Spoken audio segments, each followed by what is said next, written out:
रावेर लोकसभेची जागा खडसे कुटुंबाला मिळाल्यास शिवसैनिक प्रचार करणार नाहीत अशी भूमिका शिवसेनेने घेतली आहे। जिल्हा प्रमुख चंद्रकांत पाटील यांच्या निवासस्थानी घोषणाबाजी करून शिवसैनिकांनी थेट ठिय्या आंदोलन केलं।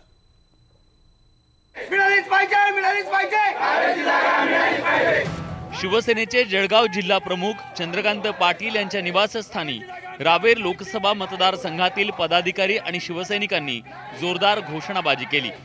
एकनाथ खडसेंचं थेट नाव न घेता घोषणाबाजी करण्यात आली। रावेर लोकसभेची जागा शिवसेनेला मिळावी अशी त्यांची मागणी होती। युतीचे खलनायक असलेल्या कुटुंबातील सदस्याला उमेदवारी मिळाल्यास प्रचार करणार नाही अशी भूमिका शिवसैनिकांनी घेतली। शिवसैनिकांवर खोटे गुन्हे दाखल करणाऱ्यांचा प्रचार करणार नाही असं शिवसैनिकांनी स्पष्ट केलं। त्यामुळे शिवसैनिकांच्या भावना पक्षप्रमुखांपर्यंत पोहोचवण्याचं आश्वासन जिल्हा प्रमुख चंद्रकांत पाटील यांनी दिलं। भाजप आणि शिवसेना ही युती झाल्यानंतर म्हणजे विधानसभेत आम्ही एकत्र बसलो मधल्या काळामध्ये, पण त्याच्यानंतर भाजप आणि शिवसेना संपवण्याचा एक हाती जो अजेंडा राबवला त्याच्यामुळे शिवसैनिकांमध्ये खाली ग्रामीण पातळीवर खूप संताप आणि खूप रोष आहे त्यांच्याविषयी। आणि खास करून रावेर लोकसभा मतदारसंघातल्या शिवसैनिकांचा तर अतिशय उग्र आणि असं स्वरूप आज निर्माण झालेलं आहे।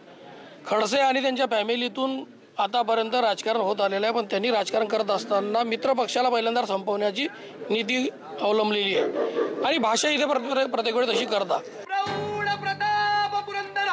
मागील 5 वर्षात युतीचा घटक पक्ष असलेल्या शिवसेनेचे कार्यकर्ते असलेल्या शिवसैनिकांवर आकसातून गुन्हे दाखल करण्यात आले। त्यामुळे पदाधिकारी आणि शिवसैनिक आता इरेला पेटलेत। जे आमचे आता समन्वयक नेमले आहेत ते समन्वयक आम्हाला जर खात्री देत असतील आणि उमेदवार जर खडसे परिवार सोडून असेल तर आम्ही युतीचं काम करण्यासंदर्भात माननीय जिल्हा प्रमुखांच्या आदेशाने तसेच आमच्या सर्वांच्या विचार विनिमयातून प्रयत्न करू युतीचं काम करण्याचा। पण संबंधित फॅमिलीतला उमेदवार दिल्यास आम्ही कोणी काम करणार नाही हे आमचं ठरलेलं आहे। शिवसेनेवर गुन्हे दाखल केले, तडीपारी केल्या, असंख्य असं अन्यायकारक आम्हाला वागणूक दिली आहे, पण खडसे परिवार किंवा खडसे परिवाराचं उमेदवाराचं काम करायची कदापि इच्छा आता होत नाही ह्या मतदारसंघात, रावेर लोकसभा मतदारसंघात। राज्यात शिवसेना भाजपची युती झाली आहे, पण आतापर्यंतच्या संघर्षामुळे दोन्ही पक्षांच्या कार्यकर्त्यांचं मनोमिलन करण्याचं आव्हान युतीसमोर निर्माण झालंय।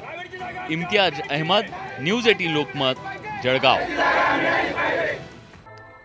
जावई म्हणजे मान सन्मान, जावई म्हणजे रुबाब। घोड्यावरून येणारा सासरवाडीचे लोक जावयाची भारी पडदास्त ठेवतात, पण बीडच्या केज तालुक्यातल्या विड्यातल्या जावयाची धुळवड मात्र जगावेगळी असते। पाहूया न्यूज 18 लोकमतचा एक स्पेशल रिपोर्ट।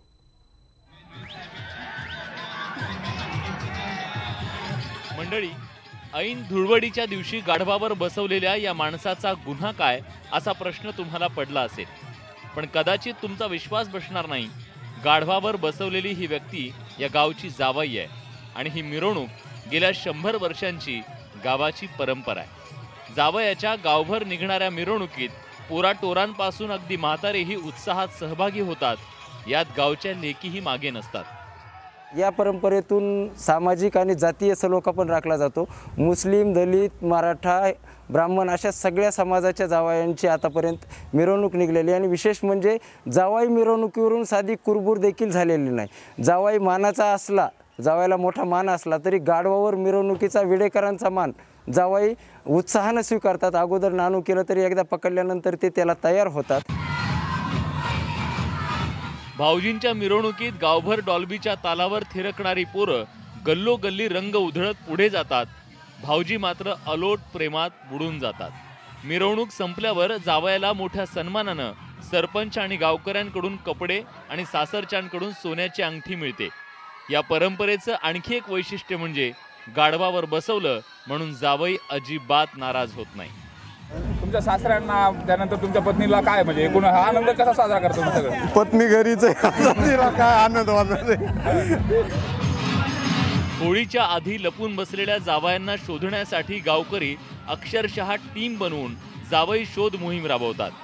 बंडू पवारांनाही सासरवाडीच्या लोकांनी असंच पकडून आणलं। गावातली ही परंपरा एकात्मतेचंही प्रतीक आहे।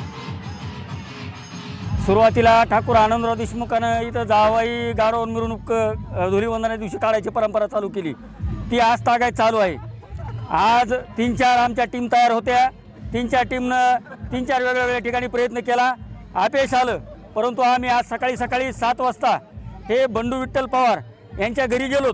ते काही वेळात तिथून जाणार होते, परंतु त्याच वेळेस आम्ही त्यांना घरात पकडलं आणि त्यांना आज आणलं.